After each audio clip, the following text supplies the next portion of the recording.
Pessoal, bom dia, boa tarde, boa noite. Vamos aí prosseguir esses estudos nossos aqui de Física 1, sendo que agora a gente está vendo sistema de partículas. Eu vou passar um pouco mais rápido sobre pela nossa revisão, só para adiantar um pouquinho o vídeo, beleza? Mas vamos lá. A gente começou vendo cálculos vetores, eu insisti com vocês que decomposição de vetores é importante. Eu estou insistindo com isso sempre, mas porque é importante, né?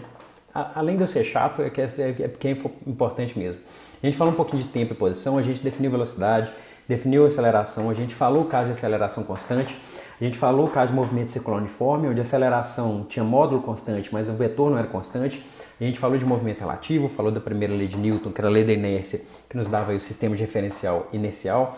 A gente falou de segunda lei de Newton, que a força resultante ela era igual a massa vezes aceleração, então sabendo a aceleração a gente tinha velocidade, sabendo a velocidade a gente tinha posição, aí sabendo as condições iniciais a gente tinha movimento da partícula. A gente viu aí alguns casos de algumas forças especiais, entre aspas, peso normal, tração, centrípeta, atrito e a força elástica. A gente viu a terceira lei de Newton, que é a lei de ação e reação. Vamos lá, seguindo. Depois a gente falou assim, vamos definir uma quantidade que seja um número que representa para a gente o estado de algum certo sistema, certo? Um número que a gente atribui a um estado de um certo sistema. Então a gente começou atribuindo um número ao estado de movimento de uma partícula, que a gente chamou de energia cinética, e a gente falou assim, essa energia cinética pode variar? Sim, se houver energia sendo transferida para o objeto ou retirada desse objeto. E nesses vídeos aqui a gente vai estudar só transferência de energia através de força, que a gente chama de trabalho, que é dado por esse camarada aqui. A gente mostrou que o trabalho total ele é igual à variação de energia cinética da partícula, e a gente falou que tinha algumas forças da natureza que elas tinham uma característica interessante, que se você calculasse o trabalho realizado por essas forças, o trabalho independia do caminho que você percorria. E a gente chamou essas forças de forças conservativas e associou a elas uma energia potencial, onde a variação de energia potencial é dada por menos o trabalho realizado por essa força conservativa. A gente está trabalhando com duas forças conservativas nesses vídeos, que é a força gravitacional e a força elástica, e aqui está a energia potencial gravitacional e elástica. Depois a gente definiu a energia mecânica, que era a soma da energia cinética mais a energia potencial de um certo sistema. E a gente viu que para sistemas isolados, onde só forças conservativas atuam, a energia mecânica ela é uma constante do movimento. Depois a gente falou assim, dado uma certa curva de energia potencial, a gente pode calcular a força dessa forma aqui. A força, na verdade, é menos o gradiente dessa energia potencial. Isso para forças conservativas. Essa formuleta aqui vale para uma dimensão. Só que essa energia mecânica ela fica constante em todas as situações? Não necessariamente. Se houver força externa atuando no sistema, realizando trabalho, essa força externa ela pode resultar em uma variação da energia mecânica, mais uma dissipação da energia, mais uma variação de energia interna, que para esses vídeos a gente está chamando de zero. Então, essa equação verde, que é a equação mais geral que a gente tem para conservação de energia, ela está falando o seguinte, que a energia transferida para um sistema, ela pode ser convertida em uma variação da energia mecânica, mais uma certa dissipação de energia, sendo que nesses vídeos a gente está trabalhando com a dissipação de energia através de atrito, que é dado por essa formuleta aqui. Certo? Então isso aí foi o que a gente viu.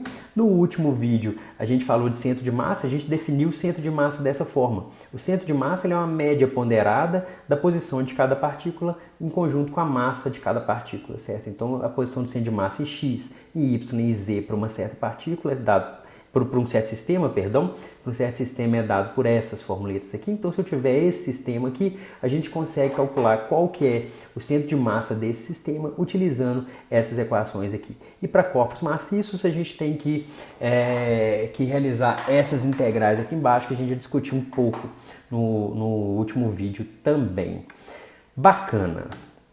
E aí eu mostrei esse exemplo aqui para vocês. Eu mostrei esse exemplo aqui no último vídeo. Não estou querendo que ninguém me jogue um martelo, mas vamos supor aqui que tem um martelo sendo jogado aqui. Esse martelo ele faz um movimento bem complexo, porém esse pontinho aqui, que a gente já sabe agora identificar que ponto que é esse aqui vai ser o centro de massa desse martelo.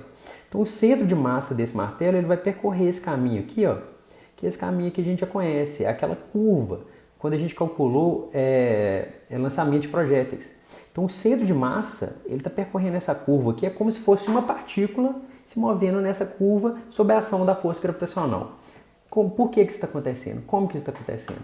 E aí eu vou mostrar um outro exemplo para vocês aqui. Vamos supor que alguém está soltando um fogo de artifício aqui. que a pessoa tem que refletir se quer soltar isso ou não. E aí a pessoa pode refletir aqui sobre fogos de artifício, que isso pode dar muitos problemas para animais domésticos, para pessoas com autismo e outras características individuais de cada pessoa. Então, quem quiser soltar fogo de artifício pode pensar, por exemplo, em fogo de artifício que não faz barulho, talvez seja mais interessante. Mas vamos supor que um fogo de artifício, que ele vai sair aqui, vai explodir aqui, ele sai em vários pedacinhos, certo? E aí eu estou argumentando com vocês que esse tracejado aqui é o centro de massa desse sistema de partículas. O que eu estou falando para vocês, que eu vou tentar mostrar nesse vídeo, é que o centro de massa dessas partículas aqui, ele vai prosseguir o caminho dele como se nada tivesse acontecido, certo? Por quê? Porque aqui só está atuando força interna nessa explosão e a única força externa que vai estar atuando aqui é a força gravitacional, certo? Tem um outro exemplo disso que eu coloquei aqui, eu vou deixar a simulação aqui para vocês brincarem. Vamos supor que tem essas 5 partículas aqui. Essa setinha amarela aqui é o momento de cada partícula, é o momento, daqui a pouco a gente vai definir momento, vocês podem pensar como sendo a velocidade. É a velocidade de cada partícula, certo? Esse xzinho aqui é o centro de massa dessas partículas, já está calculado aqui, o centro de massa. Aqui eu vou até tirar esse momento de diagrama porque a gente não viu o momento ainda. Eu acho que vocês nem estavam vendo direito, que eu estava com a carinha aqui, né? Mas aqui, ó, essas partículas aqui estão aqui paradas por enquanto, daqui a pouco elas vão sair com essa velocidade aqui. Quero que vocês observem para o centro de massa dela, certo? O centro de massa ele também vai se locomover, só que eu quero que vocês observem como que ele vai se locomover. Então vou dar o play aqui. Olha lá. O centro de massa ele está ali, as partículas elas estão continuando a seguir a vida delas, só que o centro de massa ele continua o caminho em linha reta aqui, tá certo? Ele está continuando em linha reta. Por quê? Porque não tem mais nenhuma força atuando. Então vou voltar aqui. Ó. As partículas saíram, elas colidiram, as partículas mudaram a velocidade delas, porém o centro de massa ele continua andando ali como se nada tivesse acontecendo. Beleza? E aí? Será que a gente consegue descrever esse camarada? Vamos tentar, não é? Então vamos lá. Eu vou sempre deixar esse exemplo do martelo aqui, porque eu acho que ficou mais interessante para vocês entenderem. Certo? Então vamos olhar aqui. Ó. Nós sabemos que o centro de massa é dado por esses camaradas aqui. Ó. Aqui já está as 3 partes, as 3 componentes do centro de massa. Se esse centro de massa ele tem essas 3 componentes, a gente pode definir um vetor para a posição do centro de massa. E esse vetor, que eu vou chamar aqui de vetor RCM, que é o vetor posição do centro de massa, ele tem essa componente XCM em X, YCM em Y, ZCM em Z. Sendo que para cada partícula a gente vai ter um vetorzinho também da posição de cada partícula, igual a gente fez lá atrás, no vídeo lá atrás. Então, olha só, eu defini aqui um vetor posição do centro de massa, que ele tem essas componentes aqui, que são dadas por essas formuletas aqui, certo? Até aí nenhum mistério. Todo vetor pode ser escrito em função de suas componentes. As componentes desse vetor centro de massa é dado por esses camaradas aqui. Bacana. Então eu posso escrever esse vetor R do centro de massa, eu posso escrever ele dessa forma aqui. Ó.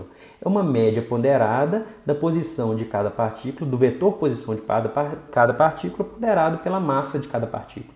Eu vou passar esse MT para cá e vou multiplicar, eu vou ter essa equação aqui quadriculada, certo? Até aí nenhum mistério, é a mesma definição do centro de massa. Olha aqui, olha, eu só mudei para uma notação vetorial. Agora vamos derivar essa equação aqui quadriculada com relação ao tempo.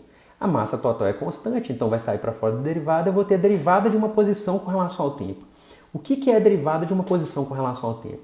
Derivada de posição com relação ao tempo é uma velocidade. Então a derivada da posição do centro de massa com relação ao tempo é a velocidade do centro de massa. E aqui também a derivada ela vai entrar para dentro desse somatório, porque a derivada é uma operação linear.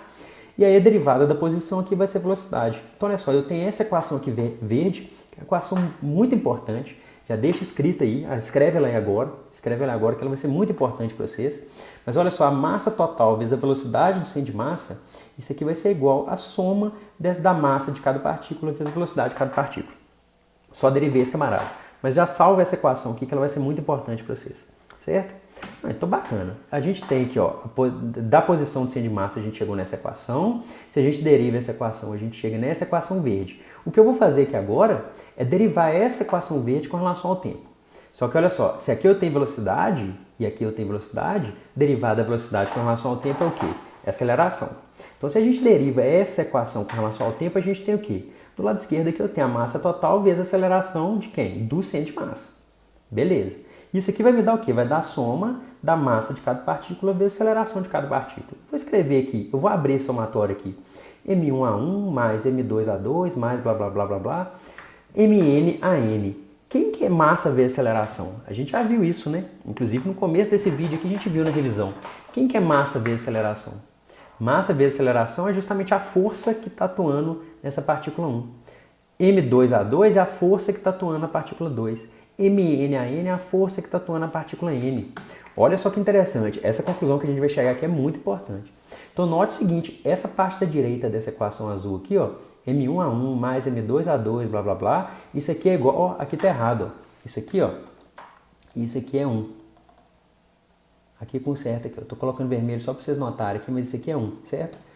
Mas aqui vai ser F1 mais F2 mais blá blá blá, Fn, certo?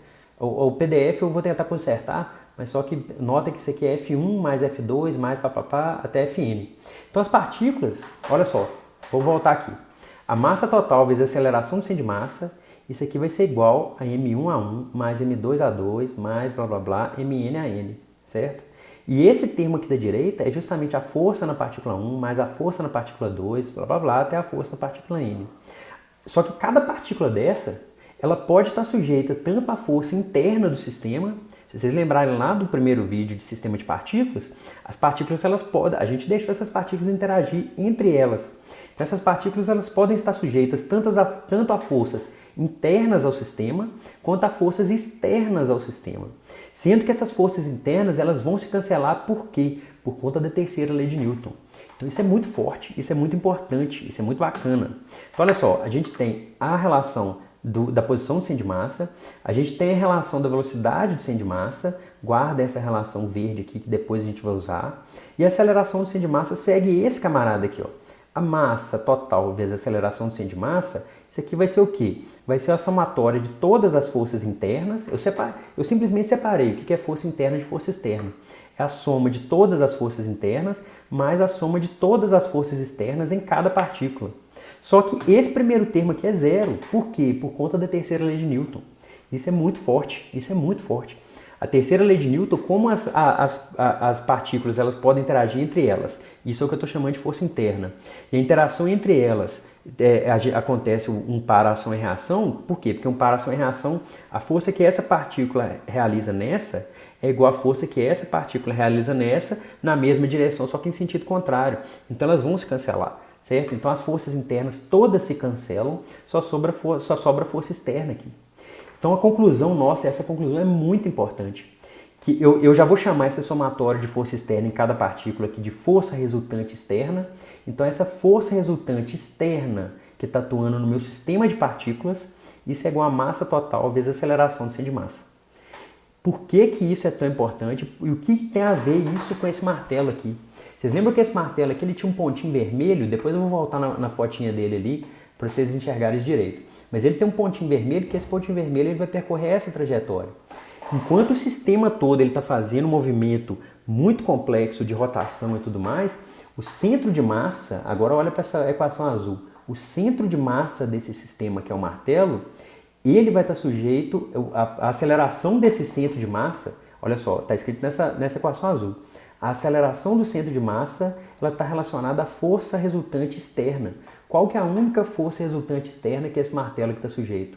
É a força gravitacional. Então o centro de massa ele vai se locomover de acordo só com a força gravitacional. Por isso que ele vai percorrer essa trajetória aqui, igual um movimento de projétil que a gente já conhecia lá atrás. Então deixa eu voltar aqui nessa fotinha do martelo para vocês entenderem.